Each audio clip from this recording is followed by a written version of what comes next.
Oh, wait. How do I get rid of that guy? Hello, kid. Kitties. Welcome to Wednesday Ultra. I'm Andreas. Woo! This is Seth from Venice Beach Dub Club, and then Mark from My Family Thinks I'm Crazy. How you guys doing tonight? Awesome, man. Bring back the kitties, though. Dude, they're pretty cool. Yeah, actually, I don't. Yeah, put them on the fourth panel. Yeah. This is AI generated kittens. Get out. Yeah, I've done all these AI generated pieces. And I'm What? trying to incorporate them into the pieces here. I'm pretty excited about AI generated art. Actually, that's a good weird icebreaker I didn't even talk to you guys about yet. Have you guys, you guys ever listen to Poppy? I'm Poppy. The little girl, and then they have like scary videos of her. You know what I'm talking about? Like pop singer. I'm Oh. 46. I don't know. For what you. that is. I think it's spelled Poppy, right? Poppy. Let me go Let's to see YouTube. it. So I know there's an AI rapper now. this is a big old rabbit hole we're going down for a second, but Poppy is a musician and an artist. I remember the Paris Fashion Week when I was at Le Labo. I saw her there, and she has this whole thing going where she does like death metal, candy, Japanese style music, and etc. But more than that, she does these videos that are like very Warholian, I'll call them, where like it's just her wearing something quietly, and maybe the camera spins around her while she laughs for like 30 minutes or something like that in a quiet white room, right? And she's a tea kettle or a tea cozy upon a kettle about to burst. I guess that's the thing. Anyway, Poppy was created by a guy named Titanic Sinclair. My keyboard. I need a new keyboard. It just doubles everything. This guy, right? And so Titanic Sinclair, interesting person, who played at least openly her handler, and he also was the handler for or the managerial musician and creator behind Mars Ago, another pop singer thing, fly by night pop star YouTube sensation, where he put out videos and made tons of money off a girl from Michigan before going on to a girl from Massachusetts. So then now he's off of her as well, but he just jumps and does his thing. But he's called Titanic Sinclair, even though he's Corey Michael Mixter, which I think Mixter is such a like, why not, But he made a thing recently, and that was the long trickled skipping stone to Illuminati Island, the series, right? So he's got a bunch of interesting songs as well. Like there's this one song like, oh where is my trust fund? Because his daddy didn't, give him one, kind of a thing, or maybe he did, and it's just like a joke. But this is like a full-on metaverse movie series about a guy who's on an island with Jeffrey Epstein, and yes, it is indeed the island and the Jeffrey Epstein. And it's really, I think, how many people have seen this? Like a few thousand, because I hope we're gonna get another 1,000 views on this crazy thing, because it is just crazy. And the idea, and he's got some like in between, it's like mist, like all of us is like, hey, I'm on the island, and I'm here on my own choice, no one's holding me or making me do anything. Like it's chill, relax, and like, I don't know, this is definitely the weirdest new show out there. But that's speaking of AI and everything else. And Is that made by an AI, or it's animated by an AI or something? It's using, like, I'm assuming, and I didn't look into it that deeply yet, it looks like it's using iClone and the Unreal Engine, because you can build models in that. You can have like a whole setup, but it's also got clearly some metaverse sensorial qualities to it. So likely they used camera lip sync, audio lip sync, and some different features, which all have AI into, in order to intuit where your mouth is moving in order to place it on the actual character when the sounds are said. So I don't know. I mean, he could have just gotten some people on Fiverr and done like a whole. It sounds like they almost ripped off my idea for Epstein's Island, like with an apostrophe S, which is instead of having Guantanamo Bay QAnon tribunals where you hang everybody, you just send Hillary Clinton and Epstein and all these people to back to Epstein's Island, but they don't have any servants. They don't have any children to sniff. They just have to put up with each other and like drink coconuts and like catch fish and cook them. and we get to watch it like a reality show just for the rest of their lives. Yeah, like something between Naked and Afraid and Big Brother. Yeah, it's like, why would you just kill people? Like, you can get so much more utility, out of it. Man, I mean, yeah. So it seems like it is a common, like, known thing now. Is that right? Do you think that this stuff has kind of become popular culture? It's in the limelight enough, like everyone. My mom. Everybody knows and recognizes the symbols, but I don't really think they know what the next step is. And that's what people ask all the time. It's like, so then what do you do? What would you do? It's like, yeah, I don't know what you do when you discover there's like a 5,000-year-old like child sacrifice ring ruling the world. But like, you know, it's a step one is try to acknowledge what's true and like, you know, integrate it into your understanding of reality. And then I don't know what step two is. See, that's the thing though. It's people, I get messages all the time from people that are like, I've got all of these details on Epstein's trial and everything that's been going on. And it's so important. And I'm like, yeah, but that was 20 years ago, right? Like it's so long ago. This before Obama. Like there's literally been a lot of things since then. Basically everything that we've, you know, pushed out of the limelight, you know, what's it, Alefantis or whatever, you know. Sure. Yeah, the guy's name means I love babies. Jamais enfant. Yeah. Yeah, it's crazy. What are you supposed to do with this information? You know, it's like, storm their castle or something? You can't even say that on YouTube. And, you know, I guess that the island is, you know, up for repo now. So all these people are allegedly dead or in jail. Not him, though. Not this guy. Here, right. Well, is there a basement in Ping Pong Pizza or not? Like, can we pull up the files from City Hall and find out if there's even a basement?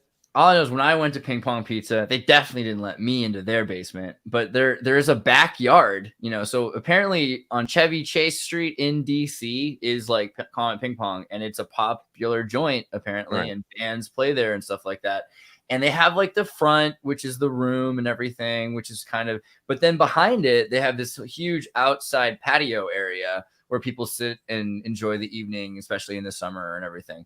I mean, who's to say? What we do know is that there are buildings right next to it that do, and there are tunnel systems all across DC.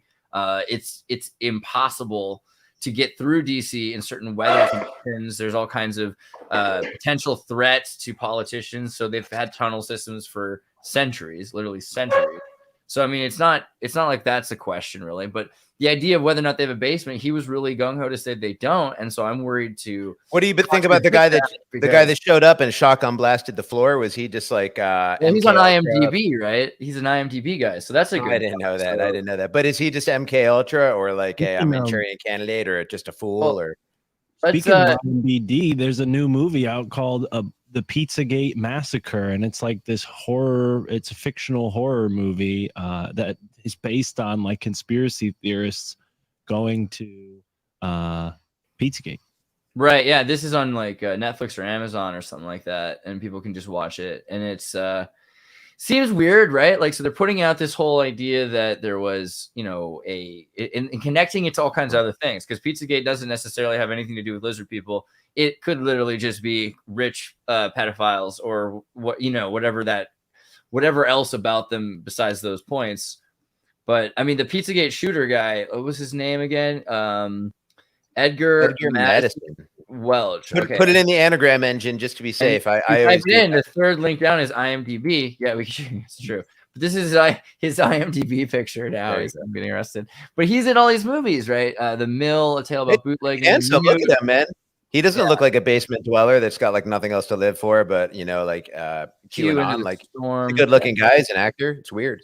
So I mean, it's hard not to acknowledge that these guys have you know, an IMDb page.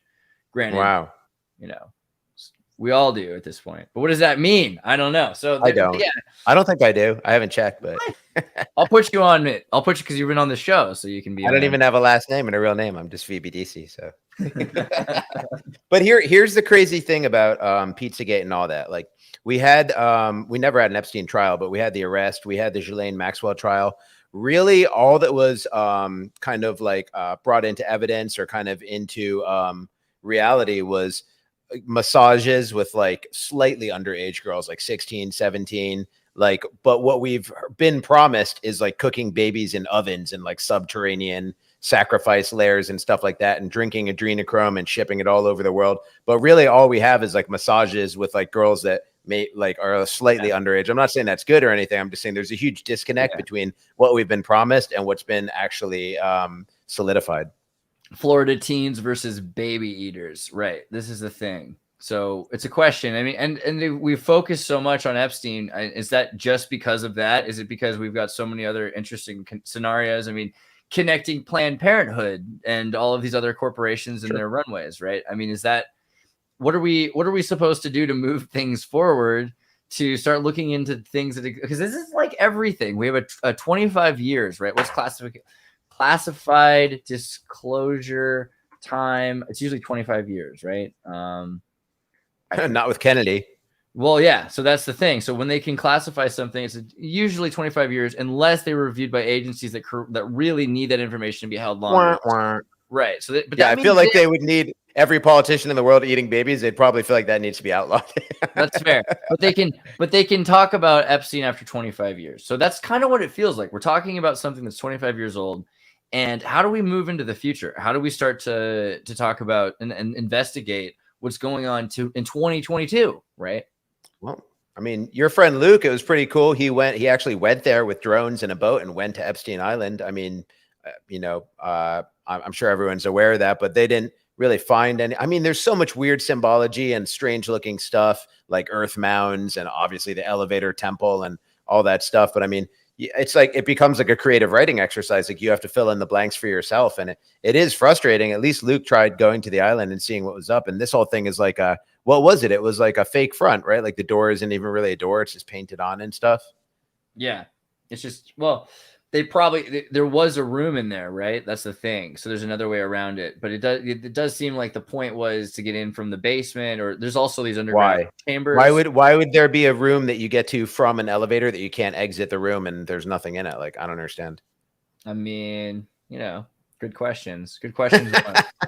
But you can see it, right? You can see that it's the way it is. There's a hill here and there's an understep. And then this is like the roof of an underground, 2-story building. And there's an owl, right? There's like a Moloch owl on there somewhere. Yeah. There's always. By the way, owls are cool, by the way. Let's not give owls a bad rap. It's not their fault. Remember Twin Peaks? The owls are not what they seem. And they had like their black lodge. Maybe this is like their blue lodge or something. You ever heard of Mike Cleland? He's an author who wrote a book about the connection between aliens and owls, and how people who get abducted by aliens often see owls right before, the day before, moments before. Communion. Remember Christopher Walken, Communion, based off the great book? You ever see that one, you guys? I don't recall. Wow, you have got to watch Communion. It's the first alien abduction movie with Christopher Walken. It is famous. It's from the 70s. And like in your memories, the aliens become owls because they look similar. So like, this is an unbelievable movie. If you guys, one of the scariest movies ever. My God, that sounds awesome. What's the other great Christopher Walken one? The Dead Zone. Brainstorm, though. Have you seen Brainstorm? No. Brainstorm is like the most underrated movie because when they were making it, what's the deal? What's her name? Starring Natalie Wood. That's right. So Natalie Wood was on the boat. She got thrown off the boat, or she fell off the boat, or she got off the boat. You know what I mean? They were on the boat. She got off the boat. She's dead. And at a certain point, Natalie Wood, I think it was even 2021, right? Was it that they have continued investigations going on? Let's see, was it rape, murder, death? 2021 assailant is Kirk Douglas. Death 1981, thrown off a boat while Wagner and Christopher Walken were on the boat. And blood, drugs, alcohol stream. 2012 reopened investigation. 2018 reopened investigations. Then nothing's happened since 2018. That's right. But anyway, didn't a woman go missing by that same name, Natalie Wood, like in the Bahamas? Sounds familiar, yeah. So Natalie, blonde girl that got abducted by some rich guy, and nobody could figure out where she went. Huh? I don't know if that's the same Natalie. I don't know that one. But is that it? Is this what this is? The coach disappeared or something like that? No, this is somebody else. Oh. But so Natalie Wood, Brainstorm, that kind of soured the whole release of the film, so it didn't get the acclaim it deserved to get.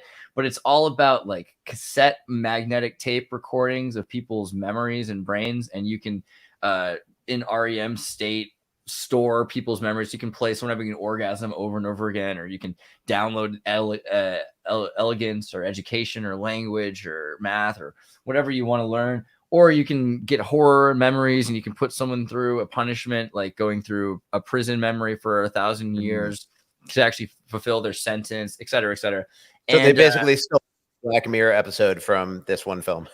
Absolutely. And there's like a point where the kid, the kid puts on the dad's equipment one day while there's like the wrong tape in there, and his kid's like scarred for life, you know? So, I mean, there's a lot of truth, I would say, to brainstorm and a lot of these Christopher Walken 70s films. Communion might be the next one on my list. I've been all about Rollerball. Did you guys watch Rollerball? Oh yeah, but it's been a long time. Dude, Rollerball Wow, is that's the most underrated sci-fi dystopia movie. It's like Starship Troopers. It's so deep, and nobody knows how deep this movie is because they think it's just a sports movie, and that was the freaking plan, you know? So genius. But you're like, hey, I'm there to see like gladiators, but where were gladiators? At the fall of Rome. Oh, so when is the fall of this? It's in the 2018 when this movie takes place. Made by Sam Peckinpah, because I know that actor on the left there has been in a bunch of Sam Peckinpah movies, which are really good movies. Like when you want to like talk about like CIA drugs, and like Peckinpah was putting that stuff in his movies. And wow, I've never even heard of it. It's directed by Norman Jewison, who's a Canadian who's really into hockey violence, and then James Caan is the guy who's been in a bunch of Peckinpah films. But yeah, Peckinpah's films are much like how you're describing Rollerball. It's kind of like in Logan's Run, they have Caravan. This is like the Caravan of Logan's Run, where you can compete at a certain age to like, you know, not die. But everybody dies in Caravan. Everybody dies in Rollerball. And there's no celebrities because it's all about the team. And by this point, corporations have bought all the states, right? The states have sold their cities in these 1,000-year loans and bankrupted themselves.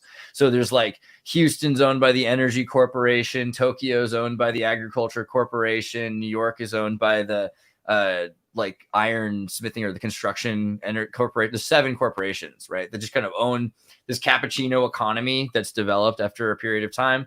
And there's no more nations or anything like that. Everyone's very equal. It was very forward thinking about race, like blacks and whites, and everyone are essentially, they're all completely equal. There are blacks that are in charge.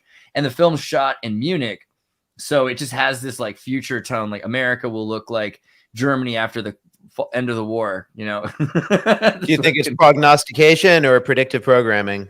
Yes, I think it's both. I think he was really prognostic about the Canadian violent hockey, and so he was saying sports are getting to this point where they're replacing war, but that also means that this movie preempted this from happening and by emasculating society, saying, hey, you know, the real answer is just emasculation, because then people won't need war and they won't need violence, and we'll just get to the brave new world. That's how they invented American football. All the aristocrats' children were going to university, so they weren't going off to war, and they were all becoming pussified. So they invented football so they could have strategery and toughness and all that in university. I want to remake Rollerball, but I want it to be about like trans Olympics, essentially, because it's like there's a big gap, I've always said, ever since the 90s and 80s when steroids, and they stopped letting the Soviet Union cheat with steroids. And steroids are really, you know, like that's a thing. And now because of the trans sexual movement, there's a transhumanist provocation or instigation that could happen. And so really Rollerball, if I were to make it, it would be about how the corporation made it possible for you to play the unplayable game. Because this game is impossible unless you have the corporate steroids and cybernetic implants and transplants and plastic Kevlar equipment. The corporation sponsors you and makes it possible for you to not die playing the impossible game. And that lets women become, you know, supermen, and men become, really dexterous girls, and whatever they want to do, because it's all part of Rollerball. Crazy, man.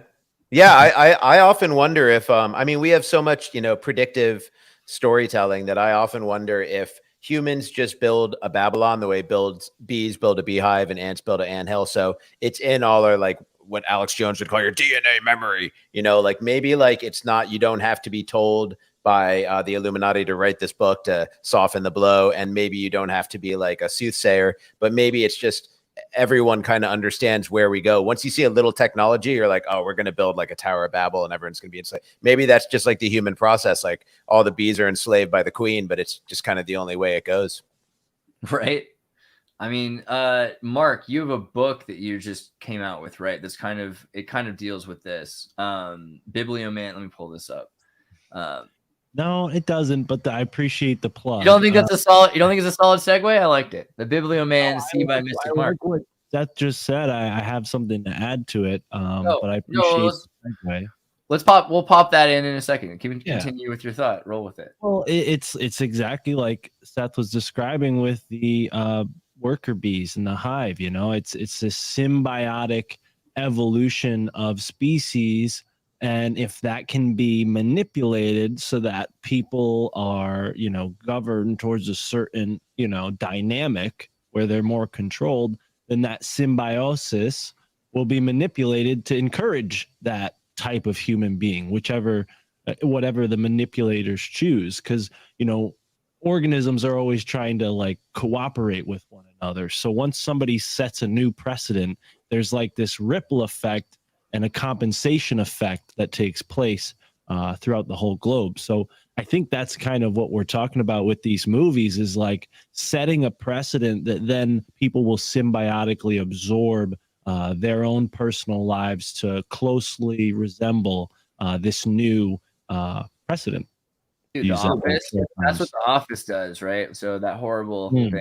So The Office is a Tavistock mind control experiment that's brought to the West in order to romanticize bureaucratic placement, in order that you'd find which caricature to conform, which archetype to conform to in the workplace. So you say, okay, you know, I suck, but I don't suck as much as that guy, or like I suck, my position's terrible, but I could do it as funny and eccentric and as romanticized as these guys who disguised the drama as comedy, right? And so everyone's like, okay, I'm kind of like this character, and then they're thinking to themselves, which character are you? And that's how they start to. It's a new kind of prejudicial stereotyping that's built around Tavistock mind control. I mean, that's an interesting way to look at it. Another way to look at it is like Hemingway said, any man's life told truly makes a great novel. So it's like, you don't have to be a great man for your life story to be a great story, as long as it's true. But kind of what I noticed with The Office, the effect it had on culture and the multi-camera shows in general, like moving from a sitcom to these multi-camera shows where everyone is breaking the fourth wall and looking at the camera because the cameramen are written into the story. So it's kind of like a cheating way, like the characters are breaking the fourth wall, but not to you, only to the cameraman who's filming the reality show in the story of The Office. But I noticed that young people started to take on that attitude of like breaking the fourth wall, like FML, F my life. I feel like that's like directly related to it's like, who are you talking to? You know, who do you think your audience is? Because we never said stuff like that when I was growing up, because we knew we didn't have an audience. We were just a bunch of nobodies. But now people like behave as if and speak as if they have an audience watching them. They're like, oh, FML, and all these kind of like turn to camera comments. So it is funny how like these multi-camera shows kind of change everything a little bit. You're spot on, man. I mean, I'm almost certain I'm younger than Xirtus, and I remember when The Office came out, my mom and I would watch it. I was like in middle school, and I actually romanticized the idea of working in a cubicle. She had a job freelance and would go in a cubicle every now and then. But I'm like kind of ashamed of myself for stooping to that. But yeah, it is. You're absolutely right. Like this idea of like, I think and I speak really have been sort of pushed with cell phones and shows like this, you know? Right. Yeah. I feel like it's interesting how people don't consider how weird Fight Club really is, right? Because it's a movie about a guy who's been forced to conform to a society that's collapsing around him. And this is, you know, pre-September 11th. So we had, you know, an expected financial collapse that Marx has predicted. And, you know, everybody, Greenspan's predicted. But they need a synthetic drama that will kind of enact. The same with Japan in 2010. Needs a synthetic drama that they can allow for change to occur, for a slash and burn. And because that's not coming right away in the Fight Club reality, like he starts to create new characters based on other fantasies that are outside of what society has deemed acceptable for him to fantasize about. Characters that are able to get their way in society because they're breaking the rules. And what do? I mean, they blow up buildings, become a secret society that commit terrorism, you know? And that's, I wonder, are they, you know, is that because right before this movie, right? This is 1999, and the book is even earlier, but during the Irish independence movement, is there a connection there trying to instigate some sort of collapse or some sort of galvanization of society, you know? I honestly don't think so, just because I've I've read all his books, Chuck Palahniuk, and I've listened to a bunch of interviews with him, and he comes across to me as an organic person and not like a intelligence cutout. But I mean, I could be wrong, but I think it more harkens back to what I was speaking about before. How just the vibrations of like the direction of humanity are kind of out there, and some people are just picking up on that stuff. And if those people are artists, then they can kind of put it in representative form in people, and then it just kind of permeates the culture. So I think that he was just felt the vibration, and it gave him an idea for a good story. I don't think he's like an intelligence cutout, but that's just my guess about the guy. It's interesting. You read Survivor then also? Oh yeah, I read every single one of his books. So I'm sorry. I'm just thinking based on what you just said, could it work both ways where the director maybe is subtly influenced and doesn't realize he's going along? He's not the director, he's the writer, right? Yeah, so he's the guy that wrote the book, but the movie's pretty true to the book. Well, there's some things like, for instance, the movie tries to surprise you that Tyler Durden is not, they are. That's true. That they're schizophrenic. And there's a couple little things that are, I don't know. For me, the book kind of points this out more, and there's a theory that Chuck's put out, or not, he's accepted. I think someone else actually came up with a theory originally or said it, but that all the characters are Tyler Durden, in the sense that Jack has lost his ability to have sex because he really is going to this impotency group for people who have testicular cancer, and he's convinced himself psychologically he's just going there so he can sleep at night. But really it's because he actually has testicular cancer. Mm-hmm. And so he's imagined himself without his masculinity as Marla Singer, and then his entire masculinity is become Tyler Durden. And there's a bunch of other interesting ties into this idea that, really he's created this entire reality around himself. I like still that there's an army. Who doesn't want an army? But all right, so interesting. I mean, it's an amazing story either way, but it's interesting to hear how other people received it. I think I read the book probably before I had the internet. You know what I mean? Like, to be honest with you, or before I was on like message boards and stuff like that. So I didn't really have anyone to talk to about. But the guy Chuck Palahniuk is it's really interesting, the stuff that you absorb, the stories and art you absorb before the internet. It's like you only had your own thoughts, and like if you knew anyone else who read the same book or something. But now it's like if I was to watch a movie now that's kind of confusing or intentionally nebulous, I would go on the internet directly after and be like, what did it mean? What did the ending mean? And then all the answers are just fed into you, and like you don't go through the experience of just living with not knowing the answers. Yeah, and you miss out on that synchronicity of like running into someone else who's also read the book and then having like a conversation that like evolves how you think about it. I think even not knowing is kind of cool, just sitting with it, because that's what life is actually like. You know what I mean? Like, what's going to happen when you die? Well, you can Google it, you know what I mean, but you're really not going to, that's your life. You're never going to know. And so it was making me think before when you were talking about like the archetypes of like Tyler Durden and stuff like that. Everything has been so codified now. Now that's like a type. It's like, oh, he's like a Tyler Durden. This guy's like an Edward Scissorhands. You know what I mean? Like, that's kind of like a new thing too. You were just like you were a normal person, and most people were normal people, or you were like a biker or something different. But there wasn't just like all different types that had like, now it's like you go and create your character and you're like, I'm going to be like a goth who's like also lifts weight. It's just like you're like, it's like character creation now with all the options. It's gonna be interesting. Like, that's what I think with Rollerball, because the corporations will make it more possible to be like Batman or other super characters, where other people won't be able to compete if they can't buy their way into this augmented caricature of themselves. Right. Yeah. Especially with the metaverse, I mean, that's going to be really easy to monetize that. Do you want to just be yourself, or do you want to be yourself plus you can fly and you're invulnerable and stuff like that? Remember Dwight in The Office? He played Second Life, and he was like, he made his character look exactly like himself, but he was like flying. It's like flying with like the tucked in shirt and everything. But these are like planted concepts, right? So, and this is something at the beginning earlier when I was talking to Seth, he was like, we should talk about mind control and what it means really, because I think people are pretty confused about it. It's been dramatized in movies a lot, but in Lacanianism and Lacanian psychoanalysis, and make or break Lacan here, a theoretical system that explains the mind, behavior, and culture through a structuralist and post-structuralist extension of classical psychoanalysis. There's an idea of symbolic mind and symbolic concepts. There's experience, but then there's symbolic experience, and so much of our experience really comes from symbolic learning, not from experience itself. we build so much from schooling and what we're told, and then that gets shattered by real world experience. And the more real world experience that you have, the more it shatters that symbolic experience, but also it builds new interpretive mind. And this can be used to destroy culture or to destroy moral or ethic, or also to make it easier for someone to disconnect from something that they really think is up or down or black or white or left or right or anything like that, to be able to kind of deprogram and augment your natural instincts, your guttural instincts, and even your navigational paths, right? Earlier though, yeah, we were talking about mind control. What was kind of the thing you were thinking about?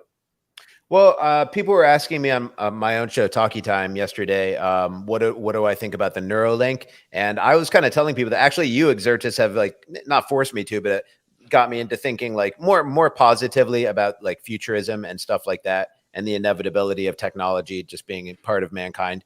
And I was thinking about, okay, there's so many advantages that could come with a Neuralink. You know what I mean? First of all, just to be able to think quicker and complete your thoughts and solve puzzles and stuff like that. Like when I stopped drinking fluoride water, I experienced like a radical leap in my IQ, where I was like understanding concepts that were totally like opaque to me before. And I was like, wow, I feel much smarter. This is awesome. And I would love to feel much smarter again. And then obviously the one potential drawback of something like a Neuralink is it could be, instead of read only, somebody could write onto there and control your mind.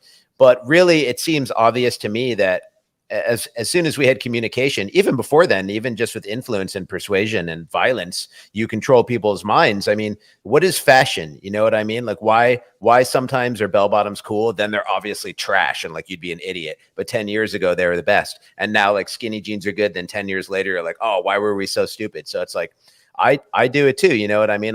I could bend the brim, but I'm wearing a flat brim. Like all this stuff is imprinted on me. Like none of these are original whole cloth ideas of mine. This is all been imprinted on me by, we're doing this to each other, and part of culture and communication is mind control. So it's like, yeah, if you had a direct chip in your head, it might be, I don't know if it would be any more apparent, because I think most of the decisions we're making are just based on influence anyhow. Yeah, I mean, so or go ahead, Mark, I can tell you're saying. Oh yeah, I just wanted to comment on the point about fluoride. I agree with you. Like you make such a shift in your life and you can feel it. I felt it myself when I started drinking, water that was from a spring or from a distilled source. And I wonder, if we're kind of dealing with like, not to take the paranoid stance here, but we're dealing with like a carrot on a stick with this futurism stuff, because fluoride, for example, is a modification. It's something new. I mean, fluoride's only other application other than in water is in weapons and in hard drugs. So like, go figure what they're doing with fluoride. But yeah, I mean, it is also really good at making, like, I think they use hydrofluorocarbons in refrigerants, but not anymore a lot because it's bad for the ozone, but it's like, what would we be doing if we weren't mind controlled? If there's no fashion, if there's no culture? I mean, would we just be like base animals? Would we just be like grazing animals? I mean, as soon as you're doing anything, somebody's going to copy you or you're going to copy them. So it's like, I mean, yeah, but it's like it could be competitive. Like, hey, I have a weirder hat than you. Not like we all have the same hat. Good, you know what I mean? Well, that's like a trend too, though. You know what I mean? Just like you were talking about, like now there's different types. Like you can be like a Tyler Durden type or like an Edward the Vampire type. Like it's like it's all an influence thing, is what I'm saying. And so I mean, when it comes to like the Neuralink, it's like you could be directly mind controlled. But my argument is it's very hard to resist like the television mind control, the radio mind control. Like we were just talking about with The Office, it changed the world. You know what I mean? So it's like, even if you're aware of that, it's too late. Like Scott Adams, who I don't think is like, he's 50% of the things he says are amazing. The other 50% are like sad. But one of the really good things he says is like, even if you're a master of persuasion, you can't block it. It's like your ears. You can't turn your ears off. You know what I mean? Like once the persuasion hits you, it's like you can try to mediate its effects on you, but it's very difficult to avoid it altogether. I mean, so with the thing with Neuralink that is altering, life-changing, right, is, with human-to-human telepathy, right? I want that. That sounds good. Yeah, well, but so here's the complication, right? So going back to Lacan, who, again, like, love him or hate him, like this idea of symbolic learning, symbolic logic, which we use in computers. Yeah, fine, I'll accept your cookies, Springer Link. But the idea of They should send you real cookies one time when you press accept cookies. You should get That some in would the be mail. so much better. I would actually be friends with them. Maybe in the metaverse, it'll be like accept cookies, and you actually get like an oatmeal raisin cookie, and you can eat it in the metaverse. But Like a little yes, reward. this is like, and it's relevant actually, that entire line of logic here, because as we get into the metaverse, these ideas of imaginary logic, symbolic logic, and real, which can be registered as ontological dimensions, you know, the real ontological dimension of a chair, if you're experiencing a chair, or the symbolic nature of the chair, the fact that it's a chair because you can use it as a chair, or like the real, is it carbon? Is it pentaquarks? I mean, what do you want to, it's too much, or is it digital? And so again, what does it mean to me? All these different ways that you can ontologically measure something or sense something is real to you, or at least there to you. That starts to go away when you get into the neural link, because if I'm telling you like, hey, here's my words about my story where I met these friends and I fought this, you know, giant and this ogre, you know, like then you've got words like ogre and giant, instead of, if I give you the experience of fighting ogres and giants actually recorded, and what am I giving you? Am I giving you the raw data, sensorial metrics? Am I just sending you like the senses from my eyes, or are you getting the emotional feedback too? Are there metrics? Are we sure how to quantify the amount of hormone release that I had to your body? You know, so there's all kinds of these questions that come in.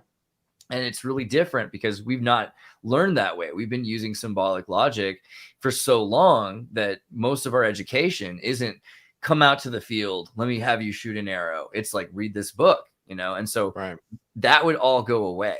And I'm not saying that's all necessarily bad, because maybe the way we learn in school is kind of a waste of time, but it is built, but it's also part of it's built on like symbolic logic is what made certain kinds of math possible and bigger thinking. So I'm concerned we might lose something as well. You're saying that we'd go from experiential learning to more of like a download intuit learning, right? Where things just sort of get digested like a singularity. Like it's not even like separate from us ever. It's just present because we're neural linked.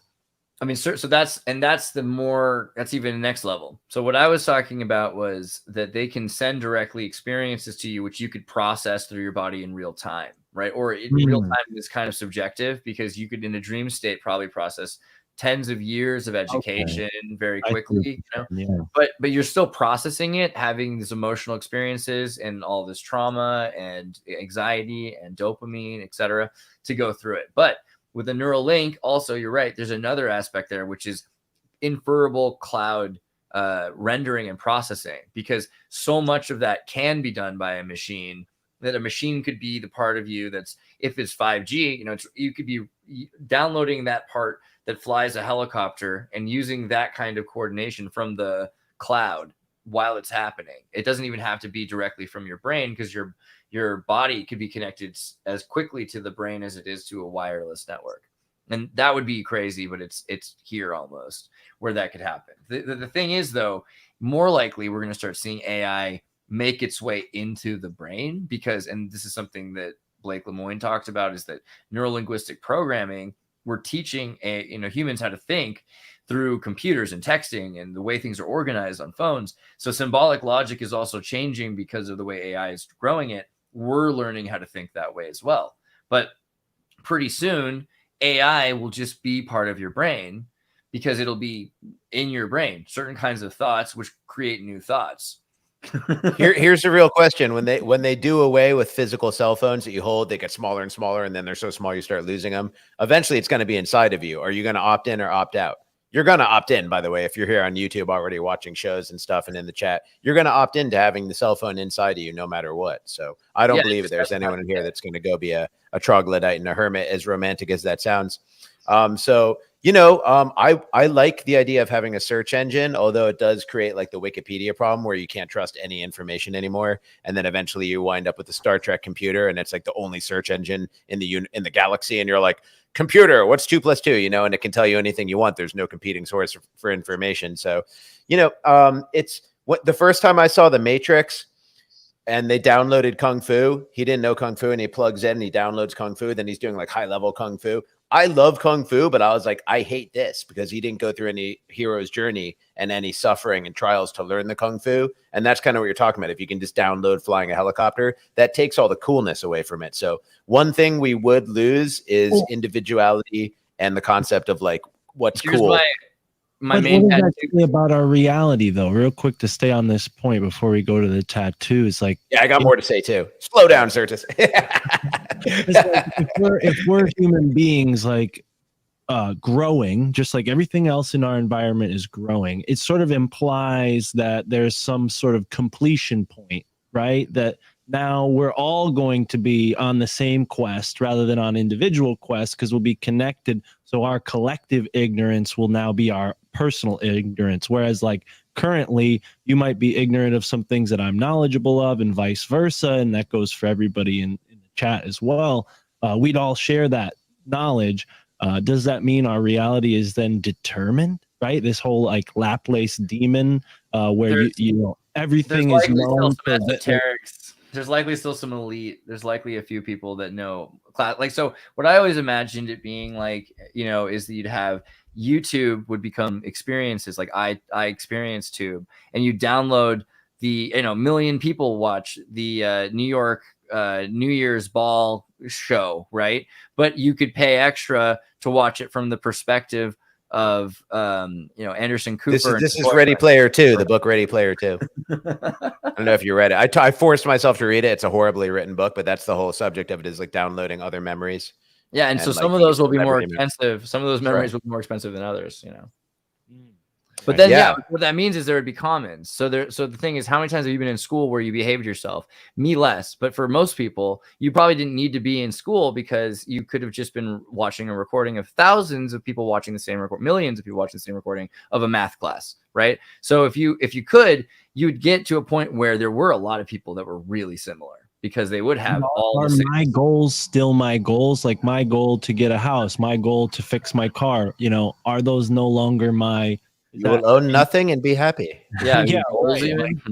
The question is it good or is it bad or is it inevitable? Because things that are inevitable are neither good and bad. It's like the expression, it is what it is. You know what I mean? So if that is the inevitable course of human development for our communication to become seamless, integrated, telepathic, we're going to have a lot less individuality if we have any at all. But all of our archetypes for conformity are like great jumpsuits, eating like baby food, you know. But what if there's another archetype for conformity that it's like we're all like magical beings flying on clouds and, you know, can teleport and do everything we want, but like everyone's the same, but like in a really amazing way. Is kind of like a story no one ever tells. Yeah. I mean, I think that's the, you know, the other thing is being disconnected. And this is like, I don't know, this is a weird tangent, but like Steve Jobs, right? And like and PCs and the idea of having your own computer, like is 1984 and the Apple and all of this. There's a lot of symbolism here, and everyone thinks he's super evil. But part of the thing was saying how it was not going to be like 1984. And I get the whole Orwellian, not inverse reality, it will be. But they were talking about how your computer could be disconnected and it could exist on its own, and it could have its own personal thoughts and personal memories. And granted, it could get back to the system and they could study all that. But for the most part, it was allowing people to be themselves, because everything on the same network all does become the same thing in uniform, and allowing for millions of people to kind of have their own ideas.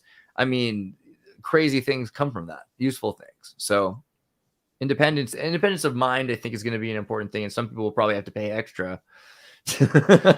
I've always been such a strongly independent person. Like that's been like the primary thing I value about myself, is like, I'm my own person. Like as soon as anyone tells me what to do, even if it's sensible, I just won't do it, you know, just as a matter of rebellion. But I've really been challenging, you know, the way I think, because, you know, I do believe in like, things are created in like an organized fashion. I don't believe in like the Big Bang and just chaos blows a Swiss watch together after a billion years. You know, I believe that everything is created and organized. So when you look at every other kind of life, is a beehive inevitable, or is there like an individualist bee that's like just craving to do something different, you know? Or are there truther bees? Do bees have secrets? Do some bees know their slaves and other ones are just like, dude, just make the honey. What are you doing? You know? So it really makes you wonder, are humans even unique from other life forms? Or maybe there's some bees that are like, why are we doing this? This is stupid. I wanted to be an actor, you know?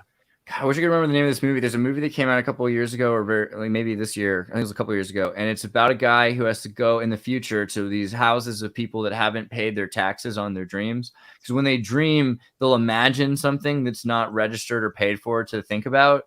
And in general, what you do is you have to get these symbols put into your dreams. So every night you're dreaming you're in this room with your friend who's a friend from the corporation, and he's making sandwiches with this year's kind of peanut butter and that. But if you don't, you can pay to get out of that.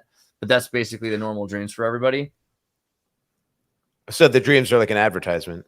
Right. They're all advertisements, except for this lady who's got like a house in the woods and she's off the grid, and she's just got all kinds of dreams, and they're all. So that's not actually like a dream. That's like they're interfering with your ability to dream and targeting that part of your brain while you're sleeping with like something else, like a creation. But I don't think that's what an actual dream is. I think dreams are, look at all the technology we have and all the history and development as human beings. Like we have no idea what dreams are, and it's like half your life you're just in other places, magical places, and there's no physics is different and time space is different and anything is possible. You remember Waking Life, right? Like they have that whole. Do you watch that movie, right? I actually don't think I saw this one. Man, I think this is the next one on your list. This is huge. Oh wait, is this what's his name? What's the name of the director? I forget. Is it the guy who did the one with Alex Jones? Oh, yes, Alex Jones is in this as well. I feel like I saw this, but I was like super high, and I'm not high right now, so I can't even remember it.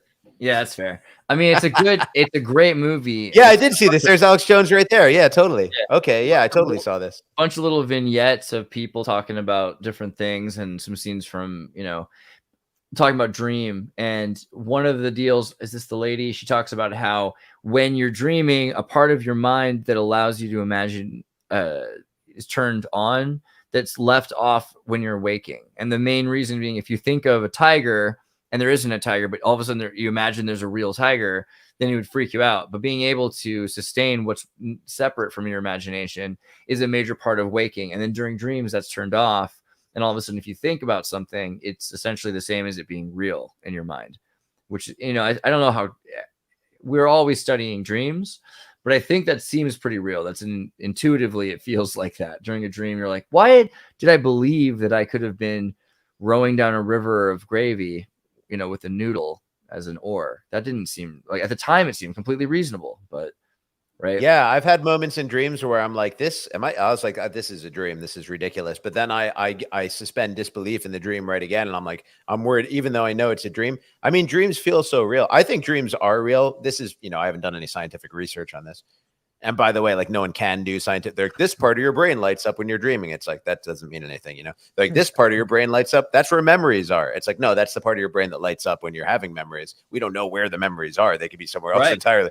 You know what I mean? So I think when you're dreaming, your consciousness is going other places, basically. And that's why it feels so real. And even if you realize you're dreaming, you usually don't want to die in the dream, and if you're flying and you're about to crash into something, you'll still, try to avoid it and stuff like that, even if you know that you're dreaming. But I've had some pretty crazy lucid dreams, where I realize I'm dreaming and I stay in it and I experiment with all different kinds of special powers.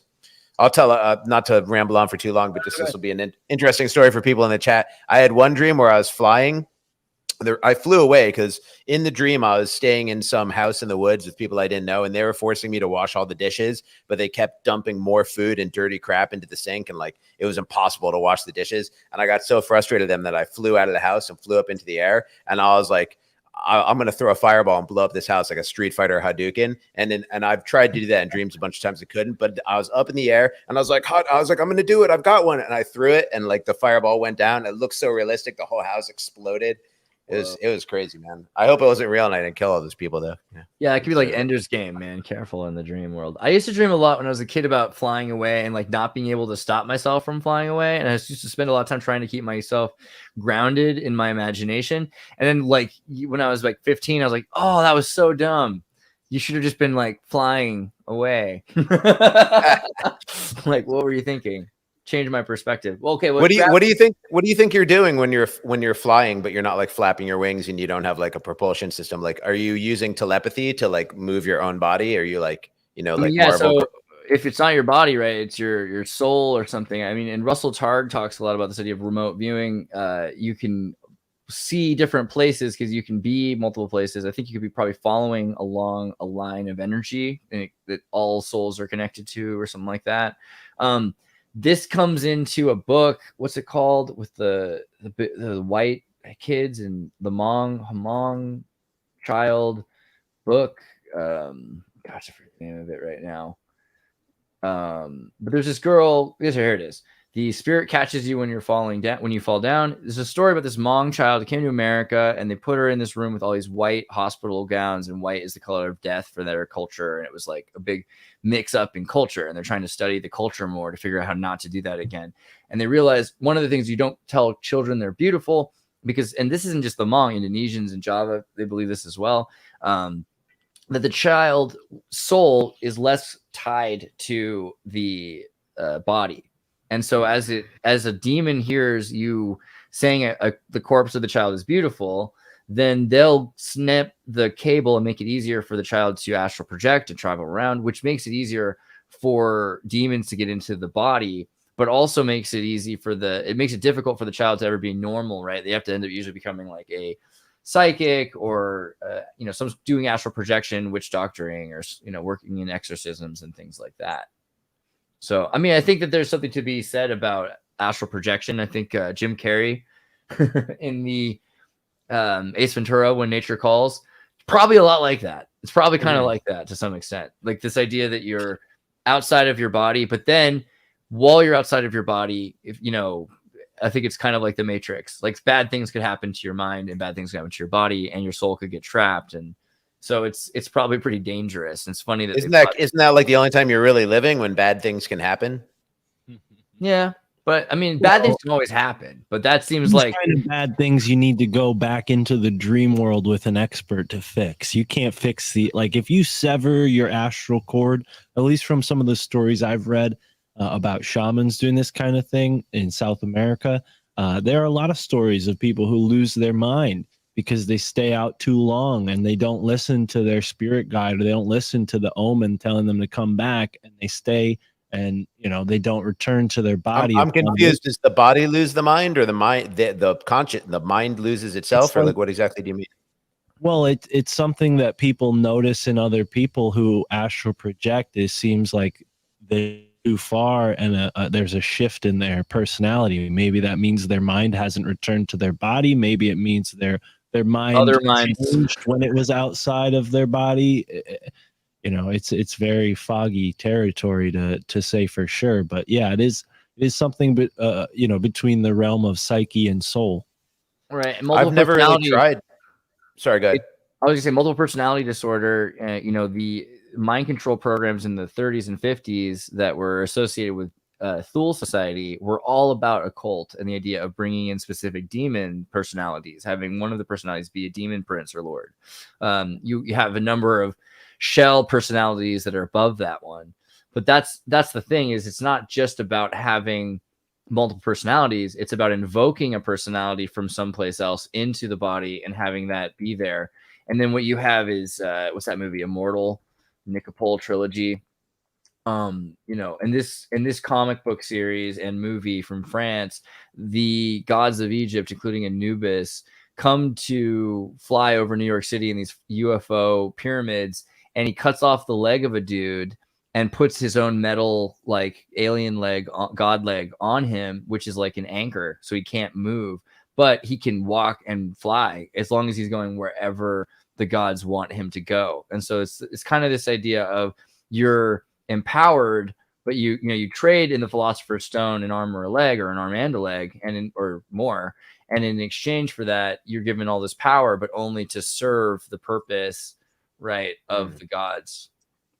So you're saying that's a threat when you're like meditating or something. This is like the like neo-Christian philosophy, like yoga. Demons will get you. Well, I think neo-Christians, some there's like there's a sound of truth to the idea that not everything is great and that not everything is good, and that exploration is dangerous. It's like the answers are already laid out 5,000 years ago. No, Either accept it, that's where I think that's where the problem is, though, because it's hard on people to do that. It's true in some respects. I think that the answers are kind of laid out. It's amazing how times you can turn to something, read it over and over again, and learn something new from it because you've changed, not the wisdom itself. I think that's the thing. But the noble truth is not the eternal truth.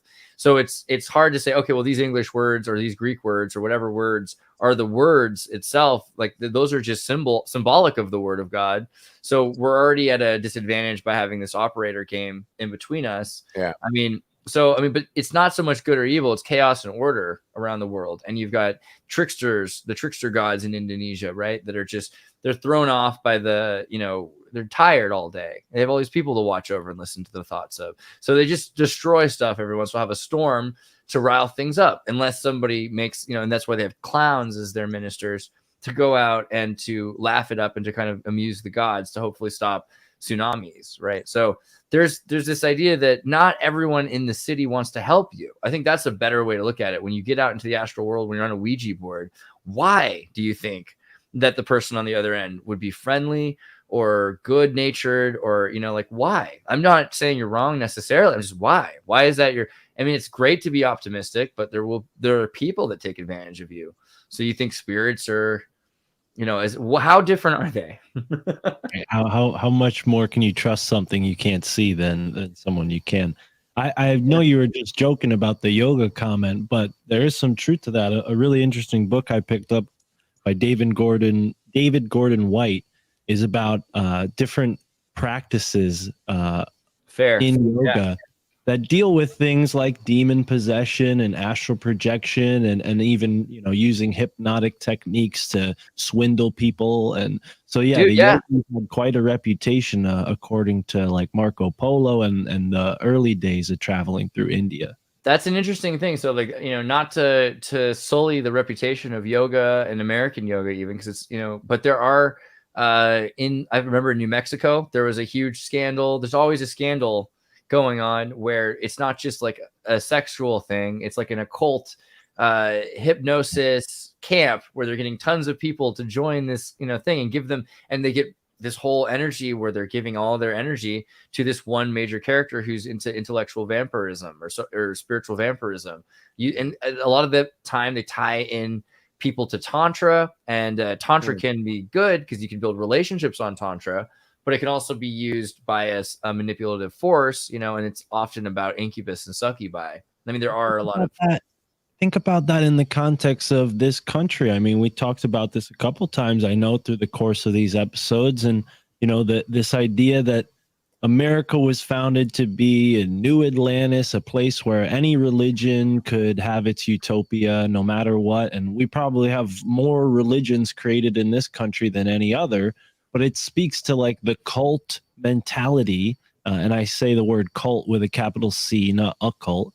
The cult mentality that's been bred into our government, and we could see examples of it in programs like MK Ultra, but maybe I misspoke. It's been bred into the population by our government, this cult mentality, and it makes people, the average person, more likely to become a victim of the average run-of-the-mill cult because we're essentially subconsciously a part of the American cult. So we're like primed and ready to be grabbed by a yogi or snake handling Christian or whoever else is out there scamming people. Having said that, though, I remember this kid who was like, if you start doing Kundalini yoga, I don't want you in my house anymore. Like, it was worse than drugs back in high school. I was like, that's pretty ridiculous. I agree with that. Like, there is a danger to it, but it's totally it's silly to think that there's not the exact same danger with the inverse of that. Like if you're meditating to clear your mind and that can make space for you for demons or entities to come in, it is a meditation to not meditate. Like choosing to not meditate and not clear your mind is another form of meditation.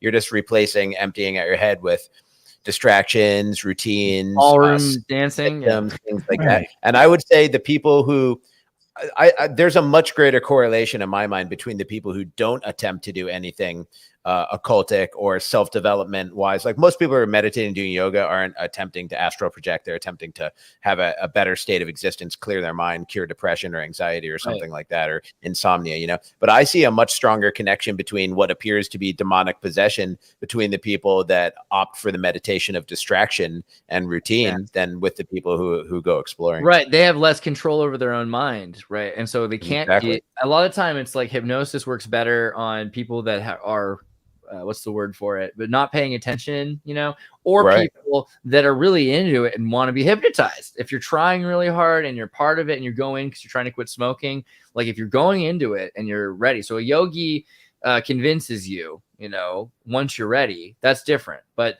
I think, and a lot of the time I knew people that were, I did this once. I said to this guy who's a guru and doing Kundalini yoga, what, you know, he's from India. Like, why is it that all these Americans are doing yoga? Isn't it just because they want to make their bodies look prettier? Kind of having my own answer for me. Like, yeah, that's wrong. And I'm cool, Andreas, because I'm doing it for, you know, more reason. I don't know. But he doesn't give me what I want to hear. Instead, he says, it doesn't matter why they practice yoga. It's a technology. They're practicing yoga. It has a function. It'll do things to their body. So who cares what reason, as long as they're doing the work, then the work changes you. And I think that that's true. And it's really, you know, I agree with you, Seth, that being in control, doing things for your own body, these kinds of things, they're associated with being a warrior, right? And being able to protect yourself. It's better than martial arts in a lot of ways because it's focused on the breath and your body. And I think it helps a lot of people that are clumsy. I've seen like autists doing the yoga classes, and it's supposedly helped them with hand-eye coordination in circumstances where they have a hard time with that. DAPE, you know, developmentally disabled, developmentally adverse challenge, whatever programs, they're doing it more and more. So I don't think it's a bad thing in and of itself, but you know, it is interesting that when you want something, when you believe in something, you can let it in. You know, and I think that's a more powerful point, that Americans took the yoga and inserted what's already American, like that, like the way we do commercials and politics and everything else, how we sell things, because we're selling yoga. That's the thing that's scary. Right. Well, it's corrupted. It's, you know, what I was saying earlier isn't to dissuade anyone from becoming a part of a potentially expansive process of personal evolution. It's just that cults are a microcosm where that sort of activity is used as a carrot on a stick. And our government is giving us a sort of watered down version of these things. So just so that we're affected by them, but aren't catching on. Not us, but maybe the majority of people who are sleepwalking don't realize that our media, our government is using sort of occult techniques to persuade us into doing things that are not good for us in the long run, which, you know, if we speed that up, an extreme example is what happens when somebody joins a cult. If you expand that over a long period of time, it's what happened to the boomer generation, right? I don't think it's happening quite yet to maybe our generations, but yeah. I would recommend, actually, I'd go on a limb here and say people should research Kundalini, because I think it's really good. I love Kundalini yoga. For one thing, what makes it kind of different, for instance, is that it's all about the one God, because the Sikhs worship the one God. So it's the similar God, the idea that there is a expression, although there are spirits and avatars and things like, you know, the world has people, reflections of God's face or whatever. But it's also about breathing exercises for the purpose of not being reactionary, but being actionary. So much of what I think the biggest problem is people are reacting all the time instead of going and grounding themselves all the time and then acting after they've come from a grounded place. And that's the thing, when people are like, okay, I need to act right now and respond, they should respond more with grounding themselves, breathing exercises, getting rid of all the hormones, just washing them out, pushing them out of their system, so that they're making their own choice as much as possible, right? Yeah. Not being pushed to make a reactive choice. Yeah, it's like, what's more dangerous, like Kundalini yoga, where you're intentionally doing this fire breathing and trying to have some DNT experience, or American yoga, where you're just trying to get toned butt muscles, but you're still doing the ocean, you know, which is more, which just way of putting attention on what's on your person and your development in your mind, which way is more dangerous. And what I was trying to say before with all this stuff, astral projection and meditation, is like, The hero's journey is like intentionally exposing yourself to danger, you know, because you're exposing yourself to danger all the time. That's just part of being a living thing in the corporeal world. But you know, all the glory is in intentionally exposing yourself to danger, especially when you know what the risks are and overcoming it. That's where all development is. True. A monk in isolation is broken by their first temptation. We need to focus on making good choices in difficult circumstances, not just trying to avoid them altogether. Right. But, you know, that's another thought I was going to say about the materialism of yoga, American butt yoga, or whatever we're calling it, like butt rock. It's a good thing because people are afraid to work on the self. You're more likely to go to a bar and talk to a bartender, than you are to go to a shrink, and probably for good reason, for other reasons as well. But for yoga, it's the same. If you're going because you're trying to work on your butt, it seems maybe a little bit more approachable somehow than on your mind. I could be wrong, but I think for a lot of people. Oh, absolutely. But I'm saying which is more dangerous, you know, focusing on your mind or focusing on your butt. I mean, when you're focusing on your butt, it's your mind that's focusing. It's not your butt that's focusing. You're still doing something with your mind. But if you pull that picture up one more time, I don't want to change the topic to this, but I just realized like the Biden speech and all these Stalin speeches and authoritarian speeches, it's the red is the root chakra. That's the most base chakra. You got to have the red colors behind you. That just occurred to me when I was looking at the chakra Thinking colors. with your butt. Yeah, just fear, because that's where fear is held, right? Or something. Is that right? I don't even know. I'm not an expert on this. I think the Kundalini chakra is associated with the root of the snake, and it's this idea of the instinct. So the instinct of it. Yeah, it's like your primal roots. You ground with your root chakra. You also have chakra points in your the balls of your feet or the soles of your feet. So, you know, we see like the 7 major chakra points, but there are charts you can find that will show you like more advanced. And what's interesting is people think of this as like an Eastern interpretation of the human body. If you go back far enough, Christian mysticism talks about the chakras and even has paintings where there are like spirals. It wasn't considered like a glowing light. It was more like wind. Like they visualize it like spinning wind coming in and out of your various centers. And, you know, if you look at like the average acupuncturist, they have charts of, you know, the electricity flowing through your body and meridians. Yeah, the meridians. Thank you. So, yeah, I mean, this is how they manipulate us with color by, you know, putting red out there. They're like instinctually, like, you know, blood gives you like this like adrenaline rush if you look at it and you're not like maybe, you know, conditioned to see it. Like it's like, you know, kind of scares you a little bit. Red is powerful. It definitely can take you out of a higher vibration and put you into a more of a fear state or just a defensive state, not necessarily afraid. Or fight state too. It's just a passionate. It could also be, you know, it's because it's also your sexuality and your reproduction and everything, but it's your instinctual reproduction. So it's survival is more important than sex, and then sex is the secondary to that in the reptilian sense. For the man, but for the woman, we see that the creative chakra is more at play as well, because the womb goes up to where the you know second chakra is. Interesting. So there is a sort of difference there between the genders that I've noticed when I've been working with the chakras. But I like to manage the colors in my room. Like right now we have like red light bulbs and green light bulbs.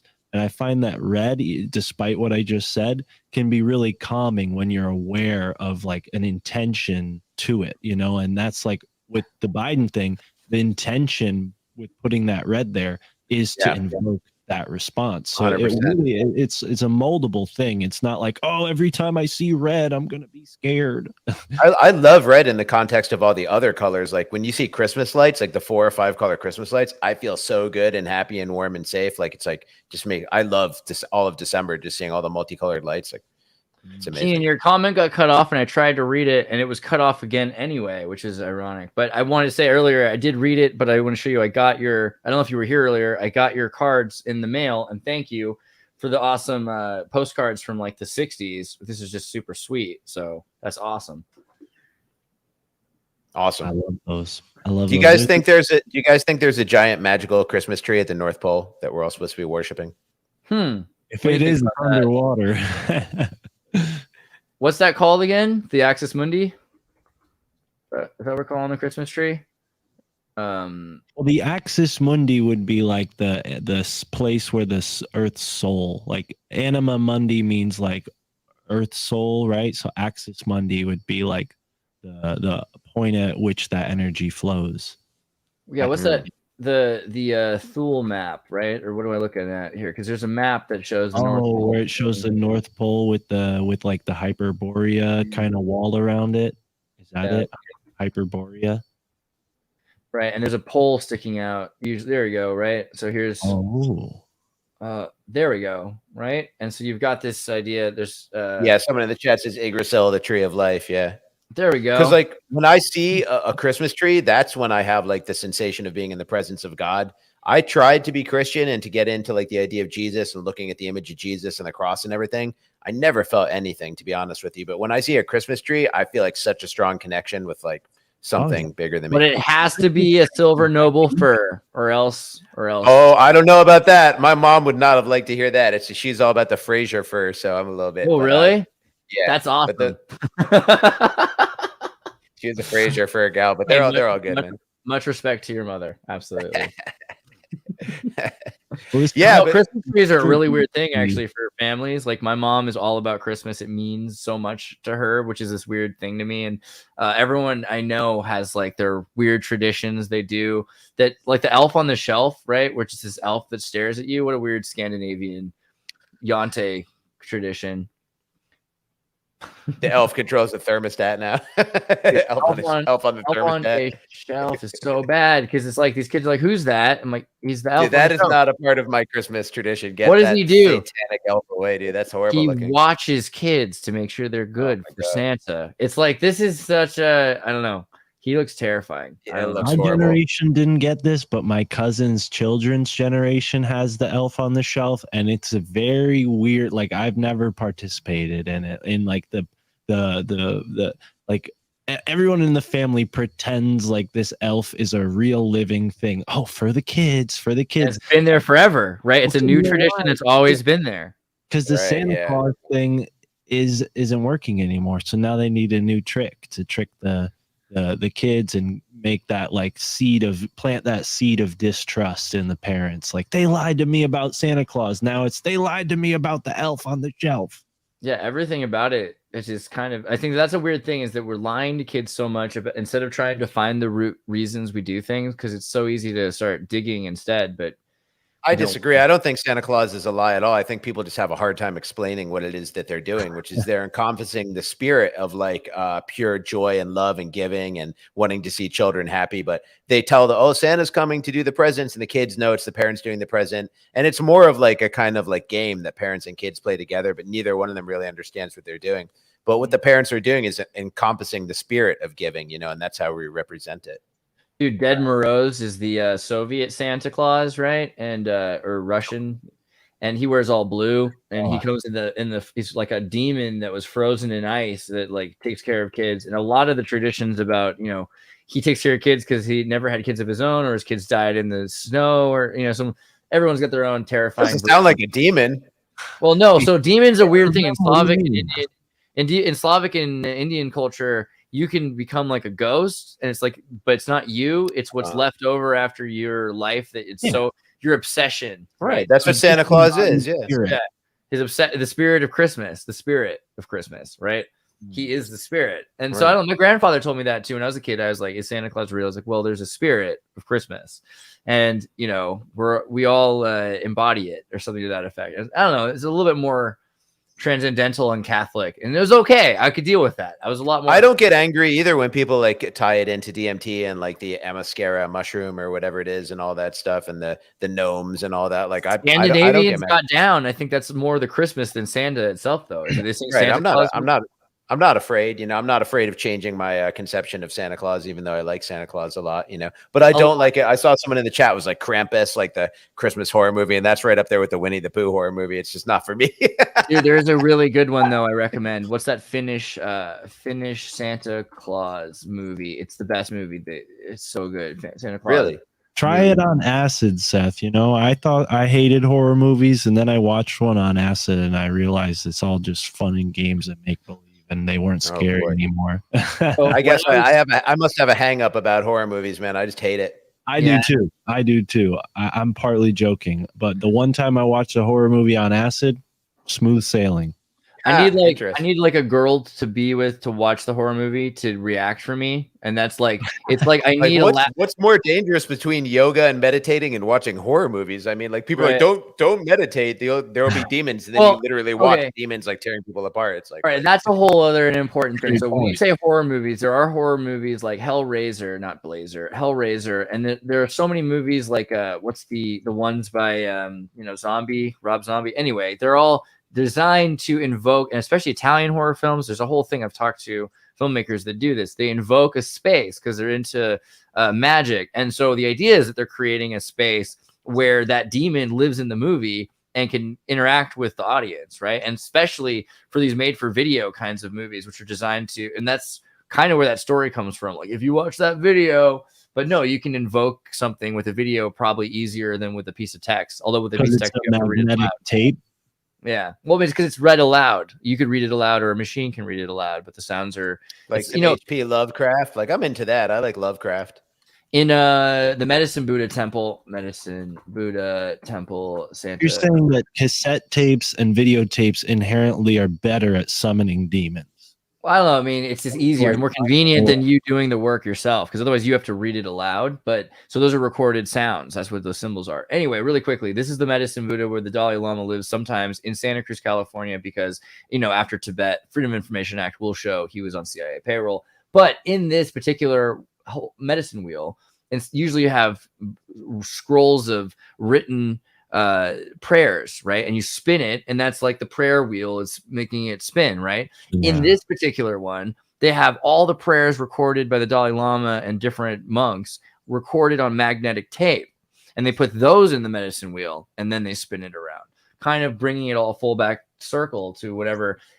When the Nazis went to Tibet, they brought a movie projector, and then they showed videos of Germany in the temple, and they were like, "Oh, this guy, he must be the Buddha of Germany," so we respect it because he has this technology that we used to use all the time that's broken now. But what does the word medicine mean in this context? Yeah, good question. I think when they talk about medicine, they're talking about medicine work, meditation, medicine. So people were going there to do it's a good place though. I really love that medicine wheel. I thought those were called Buddha wheels. Say it again. I'm almost certain those are called Buddhist prayer wheels, and a medicine wheel is something different, but I don't mean to be like a stickler. Remember in The Golden Child when Eddie Murphy record scratches with like the Buddhist wheel thing? He's like, I want the knife. He's like going to get a sacred dagger. No, right, I think right. So it's called the Medicine Buddha as the temple, but the prayer wheel is the prayer wheel. Correct. Yeah, but I'm just wondering. I never thought about the root of the word medicine. Like, we use it to mean pharmaceutical drugs. Like, what does it really mean? Oh no. Well, there's a whole. So listeners, right? in early colonial days and before colonizers came here, so to speak, there was a group of indigenous people called the Midowin Society, and some people say that when the Europeans and the Native Americans got together, they didn't just trade corn and squash. They traded like herbs and different remedies. And so there was this whole society of healers, Medowin. How am I spelling that? It's spelled MIDW. You might, wow. Midowin. Yeah, Midowin Society. So, so these guys were, and shout out to my girlfriend because she's the one who found this out and taught me about it. But the medicine wheel is a dance. They set up a circle on the ground. Different cultures do it different ways, and they dance around it. And similar to a prayer wheel, where you're putting tape, you're singing and dancing and moving in a circle and creating a vortex of energy. But if it's like a maypole or ring around the rosy. Yeah. And if you search medicine wheel, you'll probably find a bunch of Native American art. But yeah, the Medowin Society is a secret society, so you might not find like the Medowin Society Cultural Center or anything like that. But again, a secret society in the 1700s too. So yeah, there it is. Wow. Yeah, the Medicine Lodge, the Grand Medicine Society. So yeah, medicine was considered like holistic, and it's sort of got rebranded over the years by these sort of European powers. But the early surgeons were no different than your average witch doctor or medicine man. Like a surgeon back in the day, royal surgeon, they were doing spells and giving people charms to get over fevers, just like, a medicine man would here in the US. So like this concept that like, oh, a surgeon is more advanced, like that's just like the prim and polished British history version of it. The truth is the surgeons and the medicine men got down, traded remedies, and obviously we know who got the short end of the stick on that deal, because now all these hospitals and universities practice a lot of the things that they learned from folk knowledge, and none of it has been credited because they alchemize those remedies and turn them into pills. They turn them into their calcified, unliving, like they take a living medicine and alchemize it to like the calcified Negredo stage of it, right? Giving you like in most cases, the least potent version of the medicine.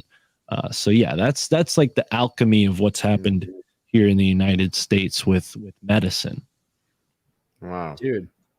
I know it's we've moved topics, but just because harp on it, because you have to watch it and finish. This is not a horror movie with a demon that they bring up in your mind or something like that. This is kind of almost a comedy because it's like an independent Finnish film, but it's about an American billionaire who comes to Finland in order to dig up this like ruined like box under ice in a volcano that legend has it is the original Santa Claus, who's a lot more scary than the Santa Claus that people have heard about. And then they have all the Santa helpers and these dudes, and it's movie stars the one good boy in all of Finland. You know what I mean? So it's it's what's the genre? Is it what's the genre of this movie? I mean, it's technically Finnish horror, but I think you could say it's like comedic drama. It's just so good. Like it's funny. It's definitely like harmless, and I think you could pretty much show it to anybody over about 13 without any problem. Yeah, the Finns are very innocent. That's as bad as their horror gets. Well, they also make death metal, let's be real. And they live in that's not very scary though. they live in utter darkness for like parts of the year. But yeah, I mean, it's weird. Their bark is worse than their bite, maybe. I think a lot of Finnish people would take question to that, but Finnish people are pretty crazy cool. I've had a lot of good Finnish friends. I'm just making a whole cloth stereotype. I have no knowledge. When I was at the movie theater to see the movie, because it was in Santa Cruz premiering, and they had to digitally broadcast it over the internet to watch it because they didn't have an actual copy and stuff. There were no subtitles because it was like the university art student had figured it out. And so luckily there was some dude who was an astronomer from UCSC who was from Finland there. And so he just sat next to me and would just read translate the subtitles that aren't there. Like, you translate the movie for everyone. So we were all just listening to this one guy from Finland tell the whole story of this movie. And he's like, don't blame me if the movie is not good or something. Don't shoot the messenger. But yeah, Finns are cool. I've actually researched going to live places where it's like Christmas all year round, like Santa Claus, Indiana, or like North Pole, Alaska, but they don't look that good. It doesn't look that holly jolly, but I've considered that, like going to live somewhere. I've also had fantasies about when I'm an old man, if I make it that long, like I'll be fat and have a big beard, and I'll be like not like I'll transform into like magical Santa and go on rooftops, but I'll like entertain kids. And this dude loves Christmas. There it is. That's the first time I had you on my show. It was Christmas time, remember? And you had just done your Xirtus Christmas special all about the Santa Claus. Right. Yeah. And I actually have the same initials. I actually have the SC initials as well. So yeah. So you be careful out there on rooftops. You know what I mean? Yeah. I'll sign that contract. But we did talk about the Actus Mundi, but like, just to harp on it, what do you think about this? Do you think this is spiritual, metaphysical? A lot of these other maps actually kind of have the same idea of there being like a centric point and I think it's literal. I think there's a giant magical tree that gives us all life hidden somewhere that we're not supposed to go. And like the Aurora Borealis is just like reflections of that on the firmament, but somewhere there's like a source for that light. And I think it's like a giant magical tree. What about these animals up in the tree, man? Look at this. It's like, that's a great question. They're living the life. That's just the highest life form right there, to be a deer in the tree. I mean, I don't even know. What do you think? Fish living in redwoods. So I don't know if I can What's up with the one on the top of the tree? Go back real quick to that image if you don't mind. Sure, 1 second. Look at the deer at the top of the tree. He's got like a bird on his head at like the pinnacle Right? of the whole thing. Yeah. It's like a Who's deer that with a bird bird? on his head at the very, very top. A bird with a bird, man. It's a Yeah, bird. Is that's that a like bird with a bird? Yeah. Yeah, looks like a swan or an eagle. Oh, who are the guys pouring stuff down on it from the sides? I didn't even notice that. It looks like Wow. he's pouring fire and she's pouring water, or he's pouring water. Wow. Wow, this is awesome. Yeah, right. And then the rainbow curves back around to the lightning storm There's a below. little castle at the end of the rainbow too. Did you notice that? Castle. This picture's got it all, man. Down here? What? There's a castle Oh, yeah. below. What? There it is. They told you hell's down there. It's a rainbow castle, but there is lightning snakes too. This is Rainbow Bright Space World is down here. Where do the roots go? The roots go all the way below the whole enclosure.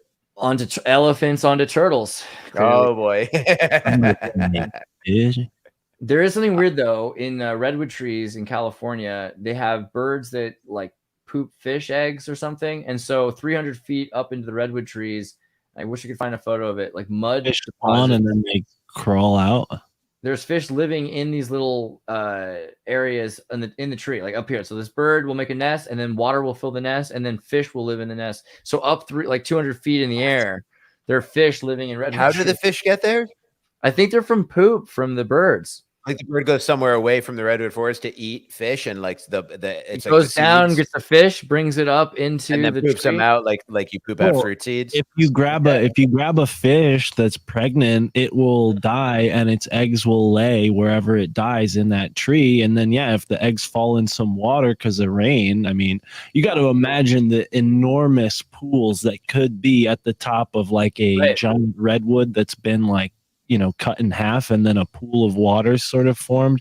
I mean, some of these trees are like 10, 15 feet around, right? I mean, they're the diameter bigger. Yeah, it's funny because when you're there, it seems like it's like a mausoleum. It's like the most lifeless place I've ever been is the redwood forest. Like all you ever see is spiders and birds. Like I've never seen a squirrel or a deer or a wolf or anything. Everything's up 30 feet, right? I mean, isn't everything living? Like the squirrels even are up. Yeah, it's like walking through Manhattan or something. Like the action's above. Yeah. Wow. Well, you do hear those amazing birds, the Stellar's jay, and they do this like really complicated bird call. It sounds like they're repeating the same thing, but if you listen, they'll like on the last note, they'll go a little sharp one time, a little flat the next time, and it's like you just know there's so much information in there if you can only speak bird. Yeah, right. Did you see Ocasio-Cortez? This is like lame, but I saw it and I couldn't help but notice it. Where was this? GQ had Ocasio-Cortez on the cover of GQ. Conversation about masculinity, power, and politics in post-Roe America. I mean, what is GQ? Isn't like about guys, gentlemen's quarterly. Thought that's what. I don't know. She looks like Madonna from Express Yourself. The conservative comedian that they're saying harassed her is my friend Alex Stein, who it's just weird being like 1 degree separation from like these things. I just could call him right now. That's a strange cat too. I don't know what to make of that guy. I know he's your friend Xirtus and stuff, but I don't know what to make of that guy. I do love Alex. He was on that show, The Glass House. Yeah, Alex, knowing him personally, I'll say he's a good guy, but a lot of what he does on camera is a full-blown act. When he starts talking about politics, he's coming from a sincere place. But what is the Glass House? So back in 2010, when I was living in 2010, this was a show I was trying to get on, and I didn't realize till years later Alex Stein was the guy who got on the show. And so basically, they live in this glass house reality show, and the audience convinced him that he was supposed to be the villain of the house.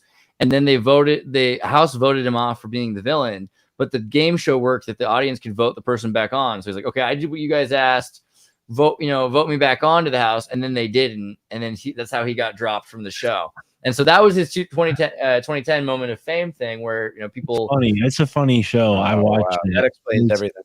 Yeah, so he's an agitator, but he's coming from a good place from what I've seen, and absolutely. I know Alex is one of my favorite people in the world, and I think I filmed with him in New York City a couple of times. We filmed some videos, and he was very kind to everybody we filmed with. Like he wasn't like harassing anybody or like in real life he's like the most kind, polite, like, loving, good. I thought it was interesting when he was on Tim Pool and they got into like a really like half an hour long debate about whether or not the moon landing was real. Right. Oh, Yeah. he's a very, very adamant. We tried really hard. I feel like it's really hard on that show to bring up. You know what I mean? We're trying to do the opposite thing here. We're trying, when I was talking to Mark about this, when you go to like a group of popular kids and somebody does something that's not like everyone else and they laugh at that person in order to stop them from doing that thing. It's just, we got to do the opposite of that. We got to normalize engaging people to bring up and invoke what they're thinking about and what they're talking about and cause dialogue instead of being like, I'm going to shut you down because I don't know what you're talking about. No.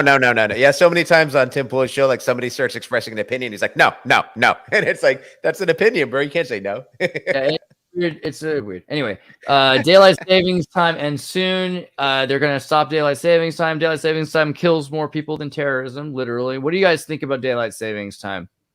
Dude, I was talking about this yesterday on my show too. I mean, it just trips me out that like Congress voted to like change how time operates.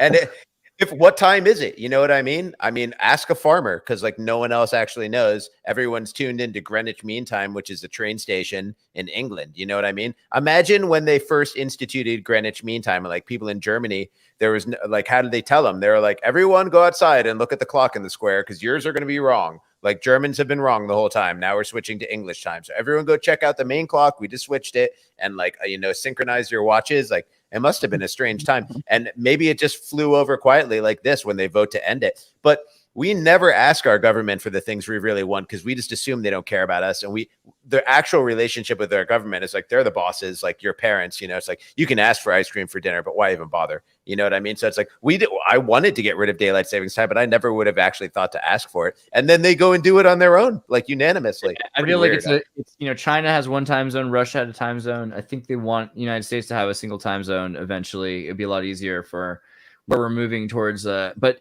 the ideal thing is still the swatch watch, metric beats. So in 1999, 2000 or something like that, Swatch introduced the metric system of timekeeping. And so if we're going to ask the government for anything, I say switch to metric, even space time. And the idea is you have 1,000 beats a day, one time zone out of Geneva, which is, it is what it is. I mean, there's Swiss. What are you going to do?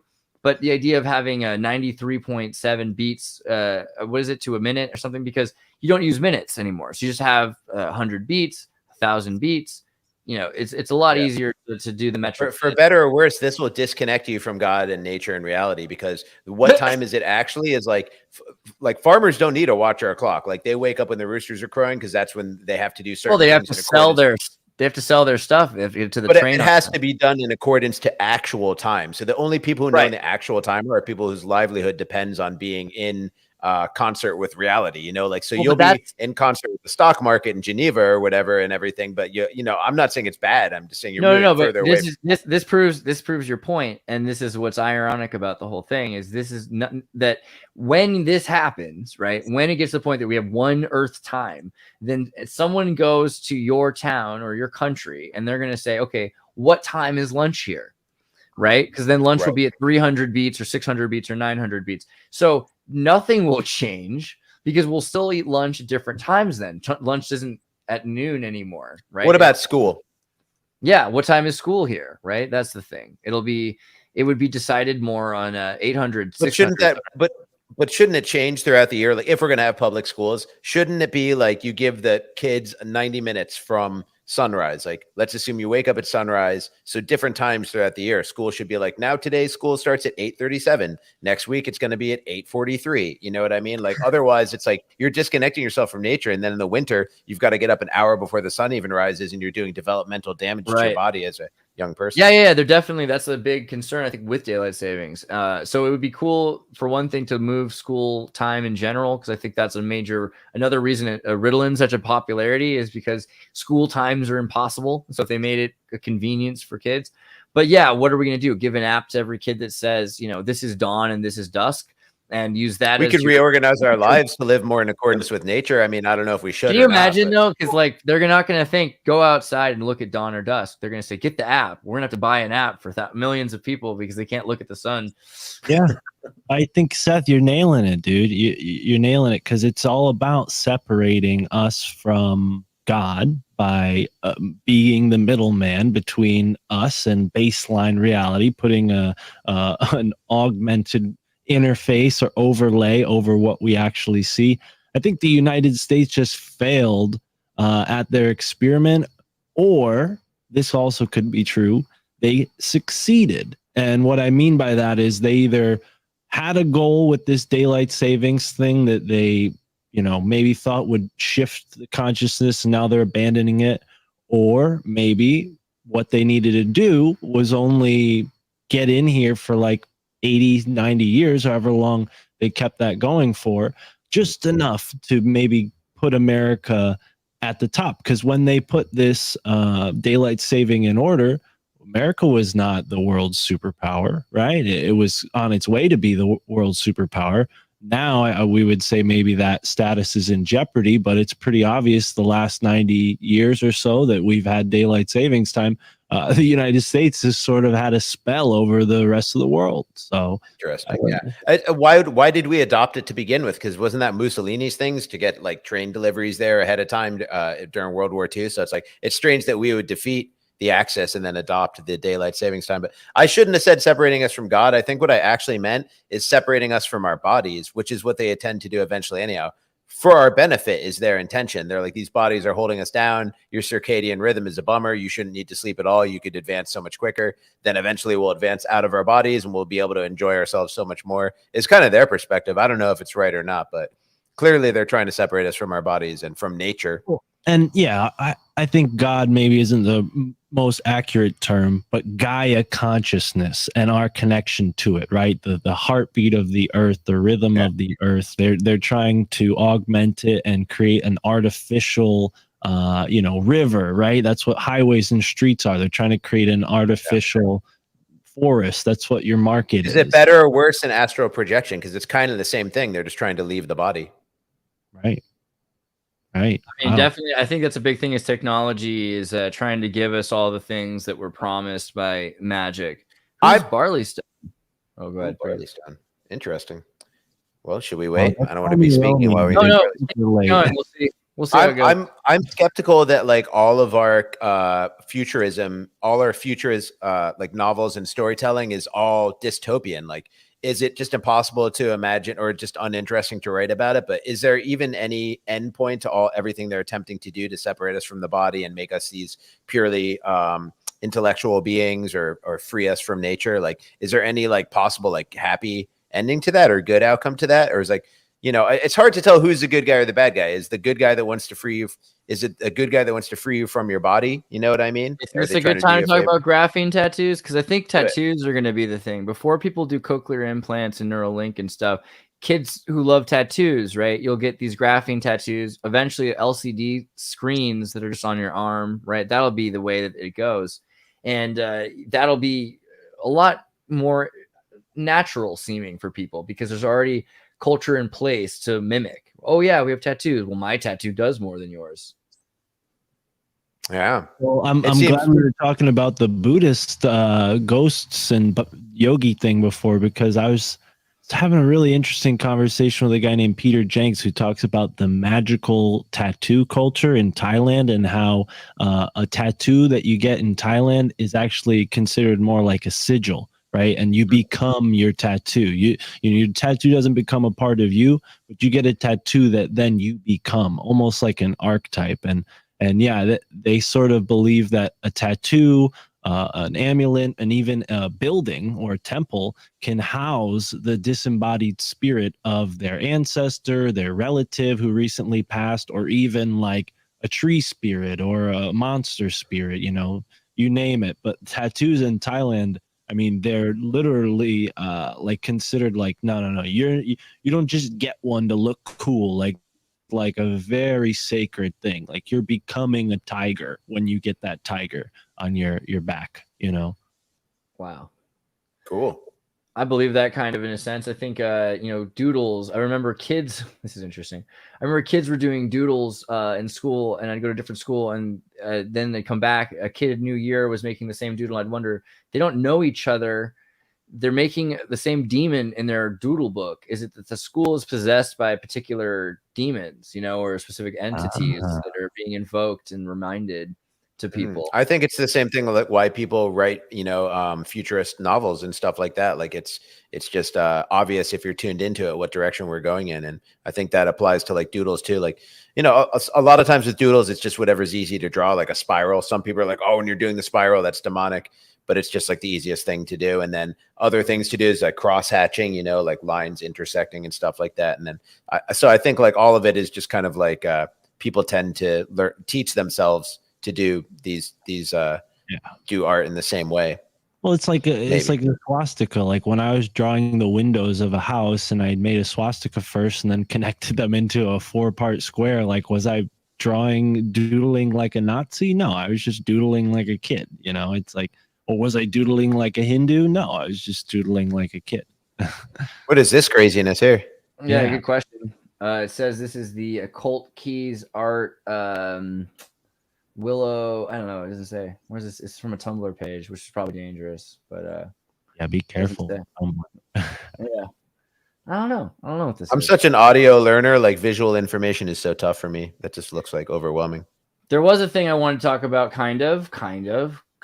The occult mysteries of the Federal Reserve. There's this video that I think it's a Bixavir put a video out talking about the gold rush, the inflation, the collapses. We've been taught this was all because of, you know, logical conclusions to consumerisms and investment, like reckless investment. But there are certainly a lot of occult connections to some of these figures that were in history. And I wonder, what do you guys think about the idea that the entire Fabian steps of the Federal Reserve were all to get us here? Like this is like a 100-year plan. Do you think that that's possible, that the plan was really, because that takes so many generations to move across? What do you think? What is here like an inflection point where we switch to something different, like the one world digital currency? Yeah, like we're right. Yeah, exactly. Like inflation, digitization of inflation, of creating new dollars, everything that's led to this point. It's been slowed down to take 100 years until we get to I think they put a lot of financial devices in place to eliminate debt jubilees, which were always part of every civilization, the elimination of debt in certain cycles, like every 7 years or every 77 years or something, you eliminate all debt. And in order to just basically keep us all alive and going with sustaining all this debt, they had to create a whole slew of financial devices. So I don't know what their end is, but yeah, I mean, the people who rule the world are operating on long-term plans, obviously. I mean, otherwise they wouldn't be so successful. Yeah, and you got to keep in mind that these people, for the most part, believe, at least we're told outwardly, exoterically, they believe in the second coming of God and being on the right side of it. So their whole plot is to be immoral without getting caught for being immoral. Like, how evil can we get without screwing ourselves up so bad that we don't get saved by God when the 600-year plan is over? And that's what a lot of this, like, deep Judaism, Christianity, even Islam, which we shouldn't talk about that, go back to this 6-day theory, you know, and that's like, it's really compelling stuff, because you look at what the Freemasons and even the Federal Reserve, and I don't mean to use the Freemasons as like a catch-all. It's a slew of different secret societies, but they all have this apocalypse in mind, whether that's apocalypse meaning the end of the world or the end of an old mindset. That's up for debate. I tend to think it's the latter, that we're evolving into a new consciousness and they're just trying to get ahead of it and entrain us before we evolve past their chains that they've kept us enslaved in for, you know, since the time of Sumeria, with the idea of the king state. With so little information about what our reality is, we definitely need to be led by the nose, but it's them who chooses to hide from us the information. So you can't really give them good intentions. You can't be generous with their and give them good intentions. Somebody in the chat says that multi-generational plans are not impossible. I don't know, man. It sounds really difficult. Like, it makes me wonder, like, how do you raise your kid to want to live the exact same life as you? I mean, that's some powerful persuasion. And the plan doesn't have to be perfect. The Manchurian Candidate and MK Ultra, right? Like they would. You feel like a William Gates the third and the second and the first, like they're all like just building upon what the last one did. Like what good luck for them. One of them didn't just decide he wanted to go paint his feet like George W. Bush, which is like what screwed up their whole empire. I mean, you think about like how similar things are and how different they are. They're really, where is that picture? They're really not. Where'd it go? Did I lose it already? Are you kidding me? Oh, there it is. Maybe it's like the thing where you put your consciousness into your kid, almost like Burning your kid Man, is like a vessel. Burning Man and Bohemian Club are like they're very similar concepts, right? Black Rock City, and you've got this kind of difference in a sense, but what are they doing? They're cremating their care because they're all working in the most important industries, so they can afford to go do this. I mean, is it that different? Is burning this guy that different than burning this guy? I don't know. I feel like we're really talking about. That's similar to me. I mean, but it's not that they're exactly this. It's not exactly the same plan, but yeah, exactly. Wicker Man, right? So you think about Wicker Man. The Wicker Man, and the word wicker has many definitions. Some of them that imply the bending of time, right? So when we wicker hat, I forget if I showed you guys my hat. That's sick, bro. When we talk about the Wicker Man ritual, it goes back to like these ancient druidic mysteries where they would literally sacrifice people trapped in the Wicker Man, like in this movie here. And yeah, it's one interpretation that Michael Hoffman talks about in his book, Secret Societies and Psychological Warfare, is that the Wicker Man is a ritual enacted to warp time, and that the biggest Wicker Man ritual that ever took place was the testing of the nuclear weapon at the Trinity site in Truth or Consequences, New Mexico, which is a very weird name for a place. Truth or Consequences. That's totally if you want to see a visual representation of that story, you got to watch season 3, episode 8 of Twin Peaks, The Return of Twin Peaks. There's an entire episode with no script. It's just all visual, and it's about the first atomic bomb test ripping a hole in space-time. Right. And it all connects. Brian sends a super chat. Thank you, Brian, saying there are mortals at the top or very long living. What do you guys think about that idea? The Order of the 9 unknown men, the immortals that run the top of the pyramid. What do you think? This is a synchronicity because I just got Peter Levenda's book, The 9, about the 9. So I don't know if it's the same 9 that they're talking about, but Mysterious Universe, great podcast. Don't always agree with their take, but I love that podcast. Yeah, I mean, the idea of there being like a group that are either immortal or 5,000 years to a year kill for each them. other. I feel like they'd kill each other.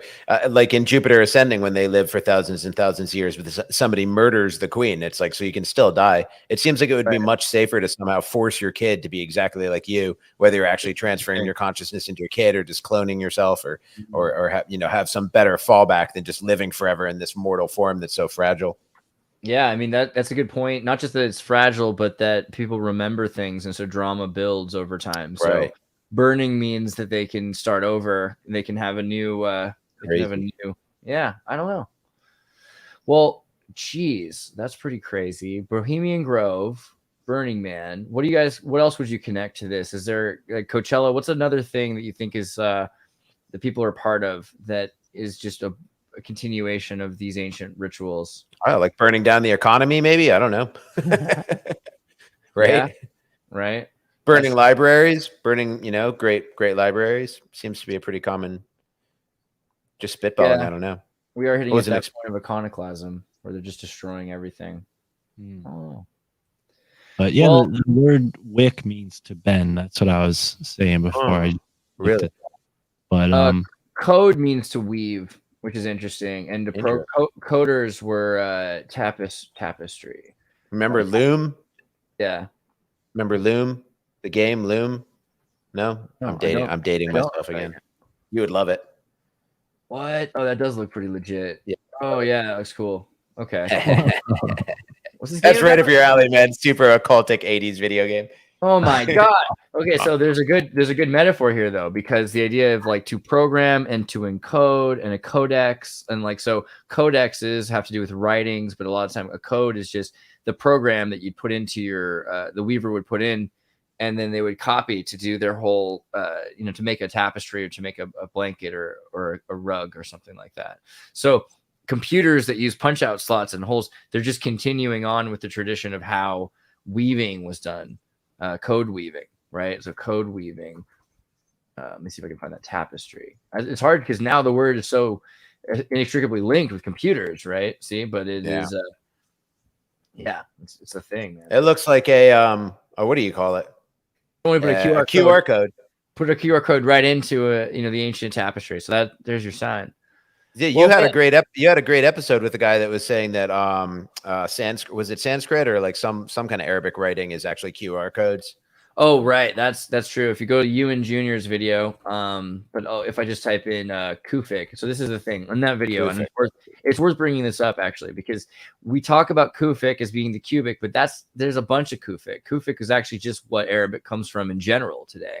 If you go back a little bit further, though, there is the square Kufic, which is Benai style. Benai is interesting because if you look into Nigeria, is that right? How do you spell that there?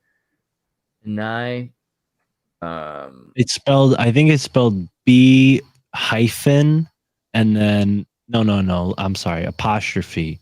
And then it's like something like that. There you go. Benai Brick. Yeah, and there's the Nigerian tribes and There was Kangs. There we go. Beni in Nigeria. I can't remember right now. It's terrible. But so his tribe's name is where this script probably originates from in Nigeria. Okay. And so it's called Benai, but we call it Kufic because it was brought to Arabia from Africa, probably. So that's another interesting correlation. And there's likelihood that you see a lot of this in East Asia too, where the Peking Jews went because they didn't have or the Kaifeng. Peking Jews? Yeah. And the Kaifeng. That's what people did, Jewish people did on Christmas. They got Peking. Yeah, right. I was gonna say hopefully it's not a cooking technique for Jews. I mean levels of historic irony there. I'd buy it. Wow. I mean, that is a good point. But yeah, so Kaifeng Jews. Yeah, right. So in other words, Jews eating Chinese food on Christmas is literally one of the oldest traditions in the world. Probably. Whoa, dude. That's amazing. I never knew that. With the Christmas story, they have to go to the Chinese food place because they screw up their Christmas turkey. Yep. Oh yeah, exactly. You can get away with that nowadays. I hope in the future people watch your shows with us, Xirtus, and we're like, I hope we're as goofy as in The Gods Must Be Crazy when they're just like trying to understand the meaning of a Coca-Cola bottle. Like we're looking at all these things that are so above our pay grade and trying to understand them, and it's a virtuous effort, but like I never feel like I'm getting any closer to the truth, but just exposing more mysteries. That's true. I mean, and hopefully as time goes on, people will continue to provide information. It was great, Brian. Thank you for your super chat asking about the order of the. Well, you talked about specifically the immortals at the top living, but we can get into when people bring stuff up. That's great because we're happy to talk about those things, guys. We're at the 2-hour mark. I wanted to take this time to. I mean, the Kaifeng Jews are very interesting, but maybe I'll put up a plug really quickly. Venice Beach Dub Club. Let me go to your link tree.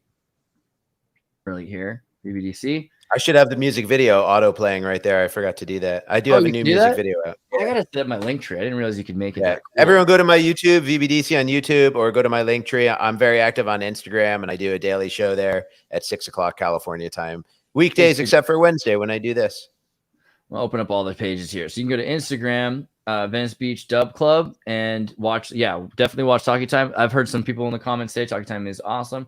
Get the album. Get the album, get the music, get onto the Spotify or iTunes and YouTube. Like and subscribe to YouTube. Build this man's YouTube channel. Look at all the music videos I made for everyone to enjoy. Working hard out there. Thank you for showing people. Guys, yeah, please watch these music videos. Oh my God. I'm going to reiterate that. I didn't even look at this. Look, we got horses.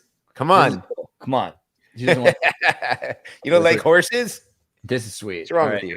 If you get like an alert that like I showed too much of your video. Oh wait, is that guy Peel something, right? What's his name? That's Jafaith. Jafaith. Wow, there we go. Awesome. So and then my family thinks I'm crazy. My family think I'm go crazy. To my YouTube channel too, bro. You go to now. We're on YouTube. Let's do the YouTube. There's channel. only 2 of us today. You can do the in-depth version. Yeah, good. you're not going to skip us like you've done in the past. I'm glad we're here and we're taking the time to do things right. Make sure you guys subscribe because my family thinks I'm crazy. MTTIC, right? MFTIC. Yeah, and this is where people already are right now, so that's why I appreciate you showing the YouTube. And if they want more, go to the website. But like, I always try to encourage my audience to listen to my show on an app rather than YouTube. It's on YouTube to get people to the show, but YouTube honestly censors a lot of my content, and it's really weird. Like, some of the episodes they pick make no sense. So if you're listening to my show on YouTube, you're missing episodes. Go to the RSS feed. It's uncensored. They can never take it away from me. And that's true for anyone who has their own RSS feed. So I encourage YouTube people to get hip to the podcast world because you're missing out. Right. Yep. Subscribe on YouTube, but also RSS feed. You can also get in the Patreon, and the Telegram community is really cool. If you're in the Telegram community, a lot of people are talking about all kinds of cool things there all the time. So definitely get in there. And I know your videos are on Odyssey too. I like to push Odyssey because I think Odyssey is the best up and comer that's underrated. It could possibly be better than Rumble. I like it a lot better than Rumble. I mean, especially because I like the people working on it, but the software is free software, transparent, ways Rumble isn't. Rumble is just it's got more people on it. We had someone saying this the other day on Based AF. It was Rick Yetta Law was saying he goes to where the audience is. So Rumble does have more people. I want to bring more people to Odyssey. It's a better interface. It's a better tool. The live streaming is better. Everything about it. I appreciate the way it works. And, the gods must be crazy. And all of that. They deleted the gods must be crazy when I put it up on YouTube, even though it's in like public domain and everything, because there was like nudity. But Odyssey, it's still up there from like 6 other sources. So you can watch movies on Odyssey. And there's an Odyssey app for Roku, so you can install it on your mom's TV. So I don't know if I have a better plug than that. I think that's pretty cute. You can get your mom watching truth videos now. Yeah. Also, Rumble gets buried now by that movie that came out recently. So, but thank you for allowing me to plug. You also mentioned my book earlier. It's not a book; it's a PDF. So it's only 8 pages. If people are on that, check it out. So bibliomancy. Yeah, it's a play on words, but it's also diving into just the concept of divination and how I've interacted with it. I recently had a conversation with a person who told me like a story, so you get like you'll be able to read my conversation with him in this, just an excerpt of it. And it's just like a little guide to bibliomancy because it's a lot easier than people think, and it's pretty fun. I've been doing it with my own bookshelf behind me, and it's taught me a lot. Awesome. Yeah, guys. So definitely check out his book. Not hard, or it's PDF, but it's read that. It's awesome. And then you guys go to tartarinova.com. You can go to the Odyssey videos, the YouTube videos, the Matrix Discord, the Matrix community, or the Discord itself, which is the easier one to get into. Because it's just Discord, and you can support the Xirtus and make it easier for us to make more of these videos. And if you do it, that's awesome. So thank you very much. There's actually a lot more videos than this now. I think there's probably like a lot, like double or triple that. Wow. So I don't know. It's crazy. We're making it all the time. Guys, thanks a lot for being here. We'll see you next time. Peace out. Much love. Thank you.